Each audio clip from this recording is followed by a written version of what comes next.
LPU ప్లేస్మెంట్ల రికార్డులు సృష్టిస్తోంది. Final year student 2.5 కోట్ల ప్యాకేజ్ పొందుతున్నారు. 1700 మందికి పైగా ఎల్పీయూ స్టూడెంట్స్ 10 లక్షల నుంచి 2.5 కోట్ల ప్యాకేజెస్ పొందారు. విద్యా విప్లవం ప్రారంభమైంది లవ్లీ ప్రొఫెషనల్ యూనివర్సిటీలో. కూటమి ప్రభుత్వం చేసే అరాచకాలకు అంతు లేకుండా పోతోందన్నారు వైఎస్ఆర్సీపీ నేత మాజీ ఎమ్మెల్యే చిర్ల జగ్గిరెడ్డి. జనాల్లో వైఎస్ జగన్కు వస్తున్న ఆదరణను చూసి చంద్రబాబు వెన్నులో వణుకు పుడుతోందన్నారు.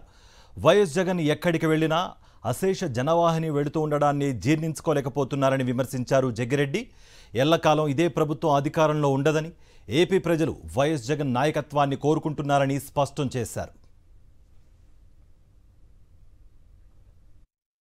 ఈ అంశానికి సంబంధించి మరింత సమాచారాన్ని మా ప్రతినిధి హరీష్ అందిస్తారు.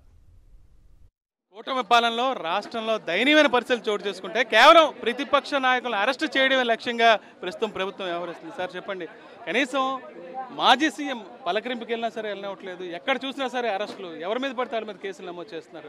ఎలా చూడొచ్చు పరిస్థితి? వాస్తవంగా కూటమి ప్రభుత్వం ఏర్పడి సంవత్సర కాలం గడిచింది. సంవత్సర కాలంలోనే ఈ కూటమి ప్రభుత్వం ప్రజా విశ్వాసాన్ని కోల్పోయిందనేటువంటి దానికి ప్రత్యక్ష ఉదాహరణ ఈరోజు మనం చూస్తున్నాం. అదేంటంటే, ఎవరైతే ఇవాళ ప్రతిపక్ష నాయకుడు ఉన్న జగన్మోహన్ రెడ్డి గారు ప్రజల్లోకి వెళ్తేనే చంద్రబాబు నాయుడు గారు భయపడుతున్నారు. అదే ఇవాళ ఈ కూటమి ప్రభుత్వం యొక్క ఓటమి. కాబట్టి ఈరోజు చంద్రబాబు నాయుడు గారికి ఆయన యొక్క ఓటమి ప్రత్యక్షంగా కళ్ళ ముందు కనపడడం వల్లే ఇవాళ జగన్మోహన్ రెడ్డి గారు ఒక పరామర్శకి వెళ్ళినా లేదా ఒక విగ్రహావిష్కరణకి వెళ్ళినా 23 చెక్ పోస్టులు పెట్టి దాన్ని అడ్డుకునే ప్రయత్నం చేస్తున్నాడు.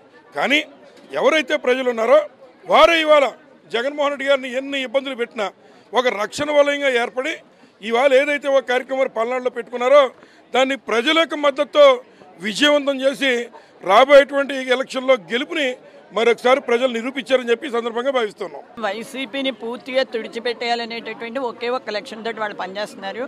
ఇది ఒక రకంగా ఒక పెద్ద నిరంకుశత్వ పరిపాలన.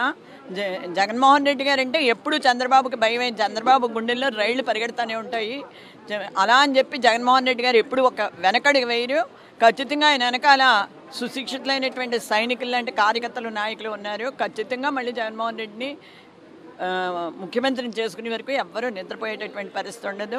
అసలు ముఖ్యమంత్రి ఆయన కాన్స్టిట్యున్సీలో ఒక ఆడావిడిని 80,000 రూపాయల కోసం చెట్టుకు కట్టేసి తెలుగుదేశం కార్యకర్తలు ఇది చేశారంటే సిగ్గున్న ముఖ్యమంత్రి అయితే రాజీనామా చేయాలి. అంబేద్కర్ రాజ్యాంగం జరగట్లేదు, రెడ్ బుక్ రాజ్యాంగం జరుగుతుంది. బ్రిటిష్ పరిపాలన తలపించేటువంటి విధంగా నోరెత్తితే కేసులు పెడతాం, బయటకు వస్తే కేసులు పెడతాం, జగన్మోహన్ రెడ్డి మాట తలిస్తే కేసులు పెడతాం అనేటువంటి విధంగా మీరు ఎంత అనగదొక్కాలనుకున్నప్పటికీ జగన్మోహన్ రెడ్డిని, ప్రజాబలంతో ఉన్నటువంటి జగన్మోహన్ రెడ్డి అయినా మీరు ఎంత ఇబ్బంది పెట్టి, ఎన్ని కేసులు పెట్టి, ఎన్ని రకాలుగా జైల్లో పెట్టాలనుకున్నప్పటికీ జైలు పెట్టేటువంటి పరిస్థితి కూడా ఉండదు. అలాగే జైల్లో పెట్టాలనుకుంటే ఇక్కడ ఉన్నటువంటి అందరూ కూడా జైలుకి కూర్చుంటారు జగన్మోహన్ రెడ్డి కోసం.